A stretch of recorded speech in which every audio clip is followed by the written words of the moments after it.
RT admission 2026-27 तर भरपूर पालकवर्गांच्या comments आलेल्या आहे की साईट सध्या बंद दाखवत आहेत. तर बघू शकता, जर तुम्ही डायरेक्टली मेन साईडवर म्हणजे ज्या साईडवर आपण आतापर्यंत अपडेट चेक करत होतो त्या साईडवर जर तुम्ही आले तर सध्या त्या साईडवर एक नोटिफिकेशन आलेली आहे. बघू शकता, सन 2026-27 या वर्षीची RT 25% प्रवेश फॉर्म भरण्याची मुदत संपली आहे, तरी पुढील लॉटरी प्रोसेस करण्याकरिता साईट बंद ठेवण्यात आली आहे. त्यामुळे घाबरण्याचं कारण नाही आहे, कारण की जो SMS होता किंवा तुमचा जो निकाल होता हा 10 तारखेला जाहीर केला जाणार आहे. इथून आपल्याला 2 दिवस वेट करायचा आहे.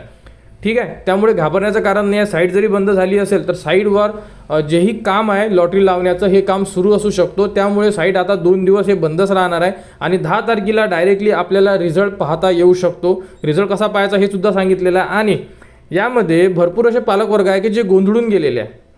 यामध्ये बघा, एकच लिस्ट लागणार आहे आणि त्या लिस्टमध्ये जेवढेही विद्यार्थ्यांनी फॉर्म भरलेले असेल, जसे की 1,14,833, तर हे विद्यार्थी वन टाईममध्ये सिलेक्ट करण्यात येणार आहे. आणि प्रत्येकी स्कूलनुसार दुसऱ्या यादीमध्ये, आपण दुसरी यादी म्हणू शकतो, पण पहिल्या यादीत एकच यादी लागणार आहे आणि यामध्ये वेटिंग विद्यार्थी सिलेक्ट करण्यात येणार आहे.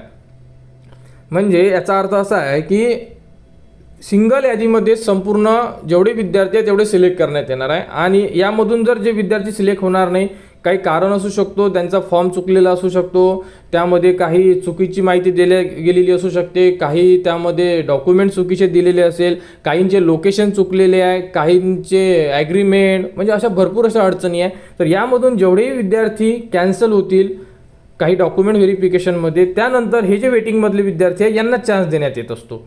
या प्रकारे ही जी प्रोसेस आहे ही चालू राहणार आहे. तर पहिली यादी आता 10 तारखेला जाहीर केली जाणार. त्यामधून संपूर्ण पालकवर्गांना SMS पाठवण्यात येणार आणि त्यानुसार तुम्ही 10 तारीख ते 20 तारखेच्या मधात प्रवेश घेऊ शकता. आणि RTच्या रूलनुसार यामध्ये सांगण्यात आलेलं आहे की 1 किलोमीटरच्या आतमध्ये प्राधान्य देण्यात येणार आहे.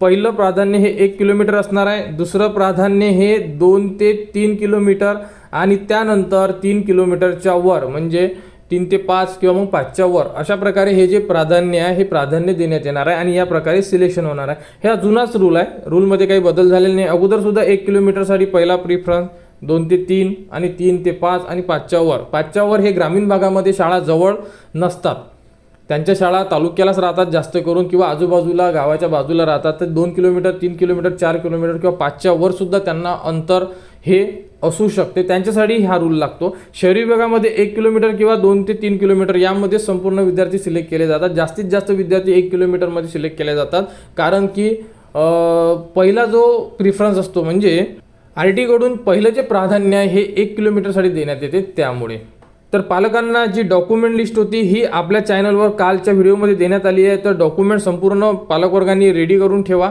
कारण की यामध्ये आता तुम्हाला 10 दिवसाचा वेळ देण्यात आलेला आहे आणि 10 दिवसात तुम्हाला तुमचं जे व्हेरिफिकेशन आहे हे कंप्लीट करायचं आहे. कोणाला कुठेही अडचण असेल तुम्ही कमेंट्स करा. कमेंट्सवर आपण संपूर्ण पालकांसोबत बोलण्याचा प्रयत्न करतोय, कारण की भरपूर असे पालकवर्ग आहेत ज्यांना अडचणी येत आहेत. ठीक आहे, आणि संपूर्ण पालकवर्गांनी ओरिजिनल डॉक्युमेंट्स रेडी करून ठेवजा, कारण की व्हेरिफिकेशन सेंटरवाले तुम्हाला ओरिजिनल डॉक्युमेंट्स मागणार आहेत चेक करण्यासाठी आणि झेरॉक्सचा तुमच्याकडून बंच घेणार आहे.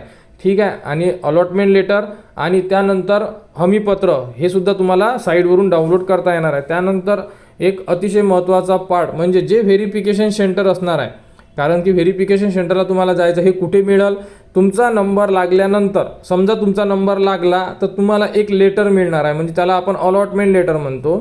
तर अलॉटमेंट लेटरच्या जे शेवटचा पार्ट राहणार आहे, म्हणजे शेवटच्या लाईनमध्ये तुम्हाला व्हेरिफिकेशन सेंटरचा ॲड्रेस राहणार आहे की तुम्हाला कुठे जाऊन तुमचं व्हेरिफिकेशन करायचं आहे, तर त्या सेंटरला जायचं आहे. आता व्हेरिफिकेशन सेंटर कुठे आहे हे असे भरपूर कमेंट्स आले होते, तर आता माहिती नाही पडत. तुम्हाला तुमच्या जे लेटर मिळेल त्यावरती तुम्हाला व्हेरिफिकेशन सेंटरचा ॲड्रेस देण्यात येणार, तिथे तुम्हाला जायचं आहे. या व्यतिरिक्त कोणाला कुठेही अडचण असेल कमेंट्स करा. साईट सध्या बंद आहे, साईट 10 तारखेपर्यंत बंद राहू शकते, त्यामुळे घाबरण्याचं कारण नाही आहे. आता आपल्याला 10 तारखेला जो निकाल आहे हा पाहता येणार आहे. 10 तारखेला SMS सुद्धा येणार. साईटवर सुद्धा आपण 2 ते 3 माध्यमातून चेक करू शकतो. संपूर्ण अपडेट तुम्हाला आपल्या चॅनलवर देण्यात येणार. जर कोणाला काही अडचण असेल कमेंट्स करा, कमेंट्सवर तुम्हाला संपूर्ण माहिती दिली जाणार. आणि RT ॲडमिशन 2026-27 बद्दल संपूर्ण अपडेट तुम्हाला आपल्या चॅनलवर देणे सुरू आहे. पुढील अपडेटसुद्धा देण्यात येणार. त्यासाठी आपल्या चॅनलच्या कनेक्टमध्ये राहा, चॅनलला सबस्क्राईब करा व हा व्हिडिओ इतरांपर्यंत शेअर करा.